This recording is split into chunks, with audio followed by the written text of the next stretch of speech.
things wouldn't be changing all the time.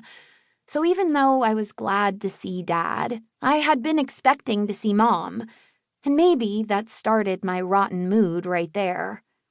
So yeah, Dad picked me up when school was over. He didn't even want to stop for a special last day of school drink at my favorite coffee shop, Doug's Drive-Thru Delight.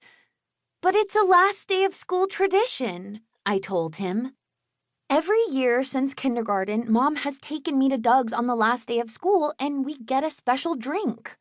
Not this time, Dad said. Mom's at the doctor, and we need to go pick her up. Mom had been having lots of doctor's appointments because of the pregnancy. I hadn't particularly wanted a little brother, but no one asked me, because if they had, I'd have told them that 3 is the perfect number for a family. 3 is my favorite number. At first, I ignored all the talk about the baby and all the baby stuff they were buying and piling up in Mom's office. But Mom's belly kept getting bigger and bigger, and that was harder to ignore. And now, apparently, Marson Wermer was due to be born on August 11th. They did ask me about the name, but they didn't listen to my opinion. There was still time, though, to change their minds. "We can go through the drive-thru on the way to the doctor's," I said. "Please? It's a tradition." "It's not on the way," Dad said. We were in the car, but we were still in the school parking lot, stuck in a long line waiting to get out. "You guys said the baby wouldn't change anything, and now it's changing the last day of school tradition," I said. Dad sighed. It was the sigh that meant that he was going to change his mind. And I was right. He drove to Doug's Drive-Thru Delight. I got a strawberry vanilla smoothie with extra whipped cream. Then we drove to the doctor's office.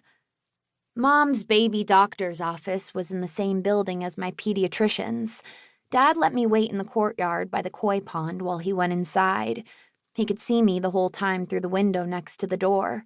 I saw Mom waiting for us in the reception area. She waved at me. I waved back. I was surprised when she didn't stand up. It turned out she was sitting in a wheelchair. Dad pushed her to the door. For a second, I couldn't see them, and then the door opened and out they came.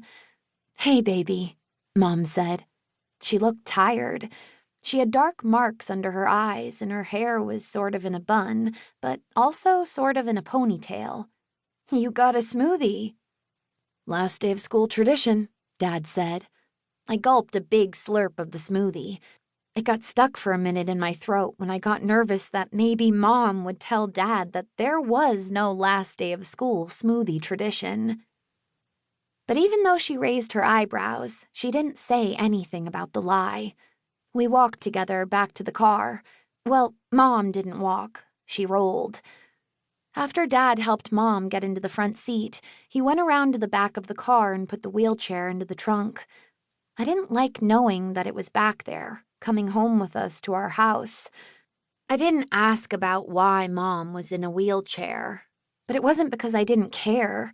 It's because I already knew that it wasn't good, whatever the reason was. I slurped furiously on the smoothie, but it didn't taste very good anymore. 2. Not spying. The last day of school is supposed to be a great day, but before Dad picked me up, it had only been an okay day, and after he picked me up, it got worse and worse. When we got home, Dad took the wheelchair out of the trunk and opened it next to Mom's side of the car. Mom said, "I don't need to be pushed, it's not far to the house." But Dad said, "Doctor's orders," and so Mom climbed into the seat.